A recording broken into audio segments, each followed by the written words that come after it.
आज के धारावाहिक की शुरुआत में अबीरा अंशुमन का हाथ अपने कंधे पर रखती है और फ़ोटो खिंचाती है। वो अरमान को दिखाना चाहती है कि वो अंशुमन के साथ खुश है। अरमान हैरान हो जाता है।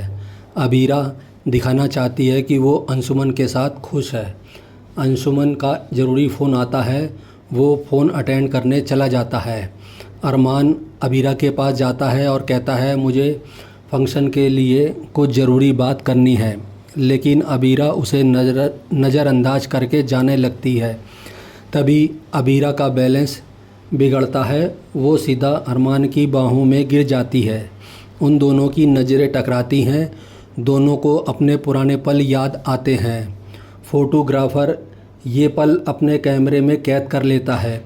फ़ोटोग्राफ़र कहता है, आप दोनों की केमिस्ट्री ज़्यादा अच्छी है।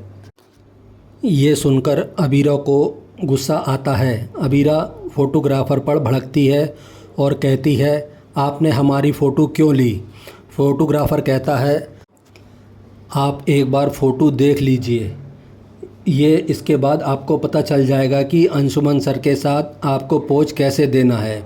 अबीरा उसे डांटती है और उसका कैमरा ले लेती है। फ़ोटोग्राफ़र सफाई देता है कि उसने सोचा कि अरमान आपका कोई मेहमान है। अबीरा गुस्से में है। वो कहती है, ये मेरे कोई नहीं है, इसलिए ना मुझे इनकी ज़रूरत है, ना इनकी यादों की ज़रूरत है। अरमान हैरान होता है। अबीरा मेमोरी कार्ड तोड़कर वहाँ से चली जाती है। अरमान भी उसके पीछे जाता है। अरमान शांत रहकर कहता है, वो सिर्फ़ अपना काम कर रहा है। अबीरा को लिस्ट देखने को कहता है। अबीरा उसे टोकते हुए कहती है, तुम्हारी प्रॉब्लम क्या है? तुम चाहते क्या हो? कि मैं चैन से शादी करूं? अरमान कहता है, मैं सब कुछ सही करने की कोशिश कर रहा हूं। मायरा टेबल के नीचे होती है। वो ये सब सुन लेती है। वो सोचती है कि शायद अरमान और अबीरा पुराने दोस्त हैं। इसी बीच गीतांजलि अरमान को बताती है कि मायरा कहीं नहीं मिल रही। अरमान घबरा जाता है और वो मायरा को ढूंढने चले जाते हैं।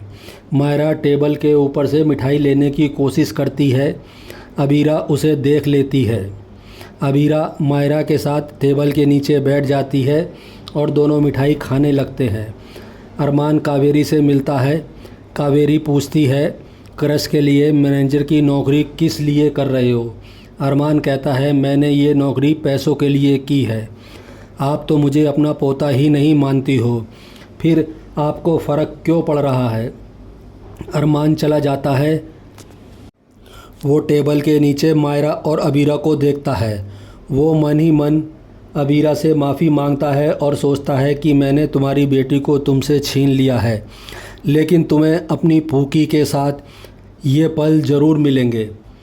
इसका अबीरा इंस्पेक्टर से मिलती है और मायरा से अंदर जाने को कहती है। वो फूफी के बारे में पूछती है तो इंस्पेक्टर कहता है, आपका डीएनए सैंपल अनाथालय के किसी भी बच्चे से मैच नहीं हुआ। हमें लगता है आपकी बच्ची राजस्थान में नहीं है। अबीरा सन्न हो जाती है और कहती है, इतनी जल्दी पूरे राजस्थान में आपको कैसे मिलेगी? आप अपना काम सही से नहीं कर रहे हैं। इंस्पेक्टर कहता है, आपकी बच्ची पिछले 7 साल से गायब है। मुझे शक है आपकी बच्ची अब इस दुनिया में ही नहीं है। अबीरा हैरान हो जाती है और गुस्से में डेकोरेशन तोड़ देती है। गुस्से में इंस्पेक्टर को डांटती है और कहती है, आपका काम गुमशुदा को ढूंढना है, माँ से उसकी उम्मीदें तोड़ना नहीं। कावेरी उसे शांत करने की कोशिश करती है। अबीरा कहती है, मैं इस इंस्पेक्टर को नौकरी से निकलवा दूंगी। कावेरी इंस्पेक्टर से माफ़ी मांगती है और जाने के लिए कहती है। अबीरा नाराज़ होकर चली जाती है।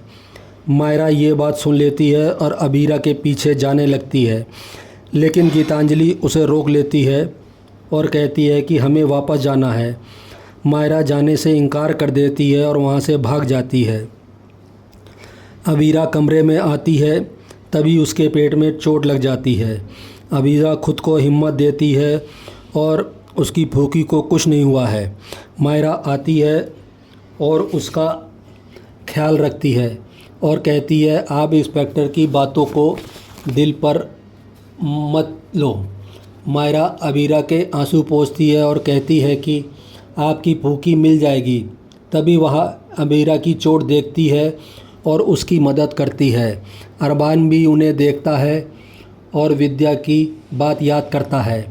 मायरा अबीरा के घाव पर दवाई लगाती है तो अबीरा सोचती है ये घाव हमेशा दर्द करता है, लेकिन इस घाव पर मायरा दवाई लगा रही है तो बिल्कुल भी दर्द नहीं हो रहा है।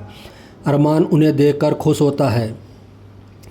तभी गीतांजलि वहाँ आती है और अबीरा से कहती है कि हम दोनों साथी थे। गीतांजलि कहती है आप मेरी बच्ची के साथ अपना नाम मत जोड़िए और आप मेरी बच्ची से दूर ही रहिए। मायरा कहती है क्यूट आंटी को मत डांटिए, इन्हें चोट लगी है। अबीरा कहती है आपने दवाई लगाई, मैं उससे ठीक हूँ। गीतांजलि मायरा को लेकर चली जाती है। इसके बाद अरमान अबीरा के पास आता है, लेकिन अबीरा उसे करवाट से कहती है तुमने तो लॉटरी जीत ली है। मायरा एकदम फूफी जैसी है, फूफी हमारे साथ होती तो मायरा जैसी होती। गीतांजलि तुम्हारे लिए परफेक्ट है, तुम दोनों एक जैसा सोचते हो। अबीरा कहती है मायरा बहुत क्यूट है। जिस रात वो हमारे घर रुकी थी उस रात कितने सालों बाद अच्छे से सोई थी। उसका नाम लेते ही मेरे चेहरे पे मुस्कान आ जाती है। वो अपनी नहीं है, फिर भी मुझे अपनी सी लगती है। अरमान भी बस रोता है और दुखी होकर वहाँ से चला जाता है। वो मायरा का सच अबीरा को बताना चाहता है, लेकिन अतीत की बात याद करके असमंजस में पड़ जाता है। अरमान दुखी होकर बैठ जाता है और रोने लगता है। उसे कावेरी देखती है, वो उसे संभालने की सोचती है, लेकिन उसे अंशुमन की बातें याद आती हैं और वो खुद को रोक लेती है। दूसरी तरफ गीतांजलि मायरा को समझाती है कि उसे जाना चाहिए। मायरा साफ इनकार कर देती है। अरमान मायरा से मिलने आता है तो मायरा उससे पूछती है क्या मैं यहाँ रुक सकती हूँ। गीतांजलि अरमान से कहती है आप भी जानते हो हमारा यहाँ से जाना कितना ज़रूरी है। मायरा अरमान से रिक्वेस्ट करती है कि मुझे बड़े परिवार की शादी देखनी है और रुकने की गुहार लगाती है। अरमान उसे रुकने की इजाज़त दे देता है। मायरा खुश हो जाती है। उसी समय कृष्ण वहाँ आता है। अरमान से कहता है पैसे कमाने हैं तो काम करो, कल संगीत के लिए स्टेज तैयार कराओ। अंशुमन की और अबीरा की परफॉर्मेंस में कोई कमी नहीं रहनी चाहिए। अरमान अपने गुस्से को काबू में करता है और कहता है चिंता मत करो, कल सब परफेक्ट होगा। मनीषा, तान्या और अबीरा बैठी हुई बातें कर रही हैं। तभी वहाँ मायरा आती है। अबीरा मायरा को देखती है। इसी के साथ एपिसोड ख़त्म हो जाता है। अगले एपिसोड में देखिए कि शादी में अरमान के आने से लोग बातें बनाने लगते हैं। मायरा उनकी बातें सुन लेती है और अरमान को बताती है कि क्यूट आंटी का पिछला पति बहुत बुरा आदमी था, क्योंकि उसने उन्हें अकेला छोड़ दिया। अरमान हैरान हो जाता है। हमें उन्हें उस आदमी से बचाना चाहिए, मायरा कहती है। क्या आपको पता है कि वो कौन है? अबीरा भी हैरान हो जाती है। अगर आपको आज का एपिसोड अच्छा लगा हो तो प्लीज़ कमेंट्स करके बताइए और मेरे चैनल को सब्सक्राइब नहीं किया हो तो उसे प्लीज़ सब्सक्राइब करिए।